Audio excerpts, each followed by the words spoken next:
piedras caen, se levantan, auxilio en una aturdida intimidad que intimida.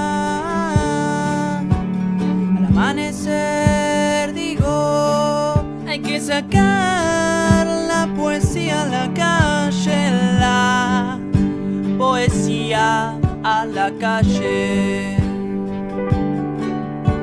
Los poetas reman, remo a veces, brazadas de sigilos que vienen de adentro. Hay que sacar la poesía a la calle, la poesía a la calle, la poesía a la calle.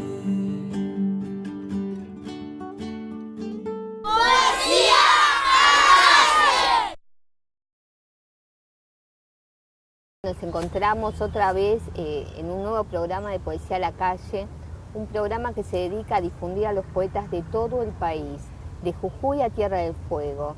Queremos saber qué piensan, qué hacen, por qué son poetas y sobre todo la idea del programa, ¿no? De poder sacar la poesía a la calle, que la poesía se abra, por eso lo hacemos al aire libre, que sea de todos. En el programa de hoy vamos a charlar con una poeta de Salta, Fernanda Agüero. Nos va a contar todo lo que está haciendo con su grupo, que es La Mantis, todo, por qué empezó a escribir poesía. Hola Fernanda, ¿cómo estás? Hola, buen día. Contanos bien cómo surgió la poesía en tu vida, pues vos escribiste narrativa también, ¿no? Sí, yo vengo en realidad de la narrativa, porque es la lectura de base que siempre tuve desde chica, adolescente, grande, y poesía poco cuando fui joven. Y de grande me empecé a juntar con poetas en Salta, y me empezó a gustar muchísimo la poesía cada vez más, y me ocurrió algo anecdótico, que yo iba a grupos de poetas, pero yo no podía leer porque el cuento no se lee en un grupo, se lee solo el poema. Y yo tenía, urgencia también un poco de mostrar lo que yo hacía, y dije, yo también puedo escribir poesía, te estoy hablando hace 10 años atrás, ¿no?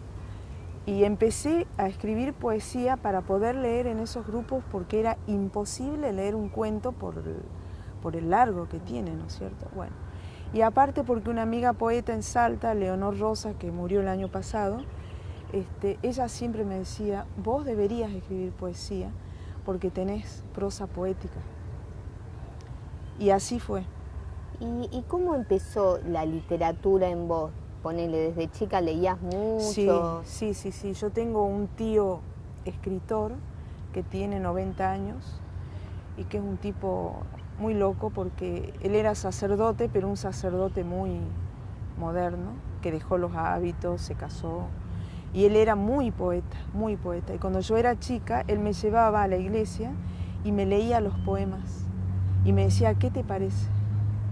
Y yo le decía, me gusta, y eran siempre poemas de amor preciosos, preciosos que él tenía. Y él fue el primero, yo tenía 8 años, cuando él me regala los primeros libros que yo leí, de Huckleberry Finn, de Percy Wynne, todos esos, Tom Sawyer, ¿no? Esa literatura clásica de la infancia, él me prestaba los libros. Ahí empecé a leer. Y para vos, hoy, en la actualidad, ¿no? ¿Qué representa la narrativa y qué representa la poesía? La narrativa es como, para mí, como lo cotidiano, como lo fácil en realidad, ¿no? Y la poesía es lo que yo descubro ahora en estos años, es como un universo sublime. Es como un universo mágico al que pude acceder y ahora estoy dándome vuelta y como, de verdad te digo, como si fuera un otro mundo que yo encontré, un otro mundo. ¿Y te sentís más identificada con la poesía? Me siento más conmovida con la poesía. La narrativa para mí es como conversar o como hablar, voy contando cosas. En cambio la poesía es como que me instala en otro plano de la vida. Y vos, poner si yo te diera un papel ahora, ¿no? Sí.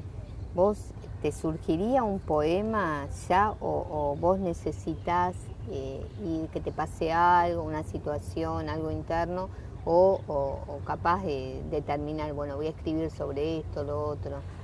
Bueno, tan de oficio no, pero a veces, por ejemplo, se cruza o alguien te dice una palabra o ves algo. O sea, en mí funciona conmoverme con algo, o una imagen o una palabra, y me surge inmediatamente. Ayer estaba conversando por celular con un poeta, y él me dice una frase muy al azar, y en el acto le respondí, y fue como un verso de más o menos, le mandé un poema sin corregir, que tenía como 6 versos, pero fue espontáneo, ¿no? Nada, digamos, nada pensado. Y vos, cuando te surge eso espontáneo, ¿después haces mucha corrección? Sí, no, sí. Hay cosas que, por supuesto, uno rescata, y hay otras cosas que, viste, desechás porque porque no va. Y hay cosas que voy rescatando, las voy guardando y las voy transformando también. Y si tuvieras que definir ejes en tu poesía, ¿cuáles serían? Bueno, primero, digamos, lo muy sentimental, y después creo que empecé a escribir muy desde el lugar de la mujer en el mundo, ¿no? Muy desde lo femenino. Contanos bien. De hecho, este que es el primer libro que yo puedo editar, que es el primer premio, es el primer libro que hago y es un primer premio también. ¿Cómo se llama el libro? Se llama Entre la cruz y el barro, y surgió por una motivación justamente desde lo femenino, pero no desde lo femenino, digamos, habitual o desde un lugar estanco, sino desde la mujer que lucha, que siente, que puede hacer un quiebre en la historia. Desde esa mujer, por ejemplo, escribí unos poemas para Eva Perón, que es una mujer que yo admiro mucho por su lucha y demás, y que me puede conmover también, ¿no? Y desde ese lugar me gustó escribir y salió este libro, por ejemplo. ¿Y por qué no nos lees un poema? Bueno, voy a leer el de Eva, justamente. Dale. Que me gusta leerlo por lo que ella representa, ¿no? Y lo que ha representado no solo para la mujer, sino para la historia del país también. A Eva. En este cuerpo estuvo Eva, bebiendo los tragos absurdos de su soledad, imaginando que no hay alambres de púas en mi cuello, ni cepos en los pies. Mariposa de trapo, ala frágil, abrazo en la noche. Me vuelve caminante su voz libertaria, arropa la infancia en un pueblo lejano, besa las huellas, el barro, el aire que ventila mi sangre cuando la pienso con sus pies sin Dios sobre la tierra. En un rincón de mí, ella ha tejido una cruz que parpadea. ¿Y cómo surgió este poema? Bueno, justamente por la historia de ella, que yo en ese momento estaba leyendo para una carrera que estoy haciendo, que es una carrera de gestión, estaba preparando un trabajo sobre peronismo justamente, al tiempo que estaba escribiendo esto, y leí mucho sobre Eva en ese momento y por supuesto sabía, pero digamos, profundicé un poco más la historia de ella y me conmovió mucho, pero inmensamente la historia de Eva, inmensamente. ¿Y cómo fue recibido el libro en Salta? Bien, justamente yo me di cuenta que la poesía, por lo menos en Salta, tiene como otra impronta, ¿no? Porque el año pasado yo gané un premio en Salta también en narrativa, con cuentos. Y fue, bueno, sí, gané, felicitaciones, qué bueno, qué lindo, y pasó.